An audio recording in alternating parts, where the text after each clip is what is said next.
This is TWiT.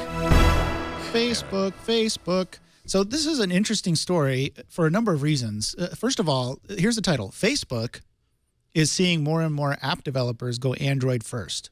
So when I first read that, I was like, oh, yeah, more and more app developers. Wait, Facebook? Why what? is Facebook saying Facebook? that? Right. What in the world? So, you know, it's an interesting story.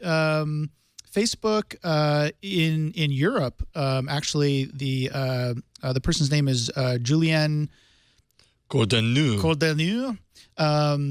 Reports that more and more European developers, at least, are choosing Android first as a development platform over Apple, even though Apple is seen as getting more money for your app, so to speak, you know, in terms of generating more revenue. There's more and more users, of course, on Android. And I think the last thing that they say in the article is probably most telling. He says there's a pattern coming from Eastern Europe. The Russian developers are developing on Android first because of a big audience, and maybe being easier to develop. They like the fact that you could submit a new version of the app every day. With Apple, of course, you have to wait for each new version of the app before it hits the App Store. There's no version approval system for Android.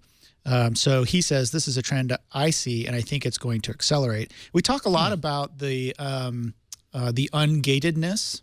Is that a word? It is now. Sure. Of the submittal process for your applications on Android versus Apple. How long does it take to get a revision? Jeannie, you've done this. How long does it take for an app Apple to go live and play? Oh, and for Apple? Yeah. Oh man, it is a black box. You have no idea. I mean, for me, it's taken 24 hours for a bug fix release to go live, and it's taken as long as 4 days. And you can't for any developer like me who's not a big company, who's not planning a thing, you just have no idea. And you get the option to say Apple should release this the moment that they approve it, or they should hold it and let me know as a developer, and then let me manually release it, which is really the only thing you want to do, if you're trying to stage a release, as an app developer. But it's just impossible to tell. And at the holidays, this time of year, the review process, it just shuts down. They just stop reviewing stuff for a couple of weeks because, I don't know, everybody goes on vacation. I don't know. But it's terrible. I say it's terrible just from the perspective of a web developer and someone who is just used to being able to push little bits of code every day and push them live and is a real big. I'm just a big believer in iterating and pushing and deploying constantly, easily, and iteratively. And that you just can't. That model just doesn't work with the iOS App Store. So it's deeply frustrating for me. With the Play Store, you upload a version and it's not instantaneous. It does take some time for it to propagate across their servers, but if I do it before I go to bed, everybody has had the OTA push their device by morning, and that's awesome. It's just a much better experience. Sorry, I didn't mean to rant, but no, that's exactly what I was thinking you were going to say, and was hoping you could speak to. And I think that goes. We talk about the application when I think about this, I've submitted apps to on Android, and they just go through, right? I mean, you kind of have to wait for a few minutes or something, and then it's basically there. It just doesn't take long at all.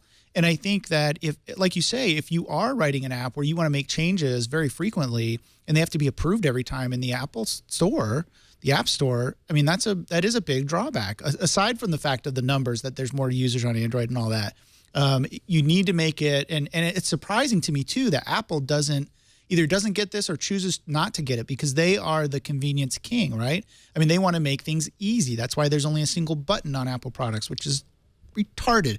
But it's there, and the reason they think that's great is because it's easy. You just hit the button. It's easy. Come on. Hey, I'm Mario. Hey, it's easy. But what you would think that they would get this and make it a lot easier for the developers to submit apps and make updates frequently. And yet they don't do that. So I find that really, really interesting. It seems a little bit backwards. You would think that Android might have this problem and Apple would be the one trying to make it easy, especially for developers to get stuff out on iPhone and iPad. But I don't know. But often developers are willing to put up with that on iOS because of the monetary benefits aspect or assumed benefits. Yeah. I'm just wondering, is the speed of update enough for to sway developers? Is that I guess I wouldn't have expected that, but it's just something that I haven't considered. before. Just- You know, that there's update time would be enough to make them go, yeah, I'm going to do That's Android. frustrating. Yeah, I guess suppose it There's would this be. weird psychological thing that goes on though. Like it's like an abusive parent relationship. Like when you do get approved from the, Right. from the App Store, you're like, yes, like I am worthy as a human. You know. I knew So it. Really, it kind of just cuts both ways. You Oh, know Yeah. what I mean? Apple likes me. They really like me. Like, they have Jobs has blessed me with his hands. Like Right. it's this weird feeling. But on the other side of that is the worst is when your iOS app has a bug. You know there's a bug. You're getting hammered with negative reviews. You've written the fix. You've tested the fix. You've submitted the fix, and you're just waiting. You know, you're just like, bad. it's torturous. So it goes both ways. But my experience has always been, with the exception maybe of Xcode, Apple's developer tools are not as good as Google's. Google is a very developer-friendly company, but I think the Apple argument is that it's protecting users, that it's user-focused.